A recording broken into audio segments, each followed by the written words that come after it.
Hi ನಮಸ್ತೆ. ನಾನು ನಿಮ್ಮ ಪೃಥ್ವಿ ಮಹೇಶ್ ಮಾತಾಡ್ತಾ ಇರೋದು. Welcome to my YouTube channel. ಬನ್ನಿ, ಇವತ್ತು ಬ್ರೆಡ್ಡಿಂದ ಒಂದು ಜಾಮೂನ್ ಮಾಡ್ತಾಯಿದ್ದೀನಿ. ತುಂಬಾ ಚೆನ್ನಾಗಿರುತ್ತೆ ಫ್ರೆಂಡ್ಸ್. ನೀವು ಒಂದ್ಸರಿ ಟ್ರೈ ಮಾಡಿ ಇದನ್ನು. ಬನ್ನಿ, ಈ ಥರ ಸೈಡಲ್ಲೆಲ್ಲ ಕಟ್ ಮಾಡ್ಕೋಬೇಕು. ಸುತ್ತು ಸೈಡಲ್ಲೆಲ್ಲ ಕಟ್ ಮಾಡಿಕೊಂಡು ಒಂದು ಬೌಲಲ್ಲಿ ಹಾಕ್ಕೋತೀನಿ. ಬೌಲಲ್ಲಿ ಹಾಕ್ಕೊಂಡು ಈ ಥರ ಕಟ್ ಮಾಡಿ ಇಟ್ಕೊಂಡು ಒಂದು ಅರ್ಧ ಗ್ಲಾಸ್ ಹಾಲು ಎತ್ಕೋತೀನಿ ನಾನು ಅಷ್ಟೇ. ಅರ್ಧ ಗ್ಲಾಸ್ಗಿಂತ ಕಡಿಮೆನೇ ಹಿಡಿಯುತ್ತೆ. ಒಂದು ಬ್ರೆಡ್ ಫುಲ್ ಹಾಕ್ಕೋತಾ ಇದ್ದೀನಿ ನಾನು. ಕೆನೆ ಸಮೇತ ಹಾಕ್ಕೊತಾ ಇದ್ದೀನಿ ಹಾಲು. ಹಾಕ್ಕೊಂಡು ಸ್ವಲ್ಪ ಸಾಫ್ಟ್ ಆಗೋವರೆಗೂ ಬೆರೆಸ್ಕೋಬೇಕು ಚಪಾತಿ ಹಿಟ್ಟನ್ನ. ಅದಕ್ಕೆ ಸ್ವಲ್ಪ ತುಪ್ಪ ಆ್ಯಡ್ ಮಾಡ್ಕೋತೀನಿ. ಇದಕ್ಕೆ ಕೈಗೆ ಅಂಟಬಾರ್ದು ಅಂತ ಅಷ್ಟೇ ಆ್ಯಡ್ ಮಾಡಿಕೊಂಡು ಸ್ವಲ್ಪ ಉಂಡೆ ಥರ ಮಾಡ್ಕೋತೀನಿ. ಈ ಸೈಜ್ಗೆ ನಾನು ಉಂಡೆ ಮಾಡ್ಕೊತೀನಿ. ನಾನು ಎಲ್ಲ ಉಂಡೆಗಳನ್ನೂ ಈ ಥರ ಈ ಸೈಜ್ಗೆ ಉಂಡೆ ಮಾಡ್ಕೋತೀನಿ. ಉಂಡೆ ಮಾಡಿ ಇಟ್ಕೊಂಡ್ಬಿಟ್ಟು ಸ್ಟವ್ ಮೇಲೆ ಬಾಣಲಿ ಇಡ್ತಾಯಿದ್ದೀನಿ. ಎಣ್ಣೆ ಹಾಕಿ ಎಣ್ಣೆ ಕಾಯಕ್ಕೆ ಇಟ್ಬಿಡೋಣ ಫಸ್ಟು.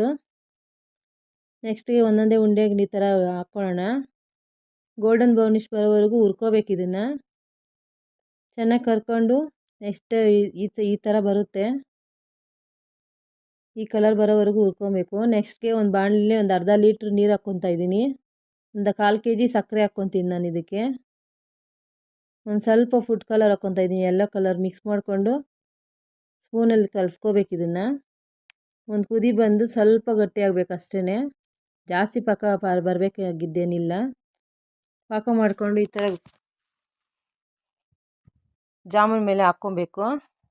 ನೆಕ್ಸ್ಟ್ಗೆ ಏಲಕ್ಕಿ ಪೌಡ್ರನ್ನ ಆ್ಯಡ್ ಮಾಡ್ಕೊತೀನಿ.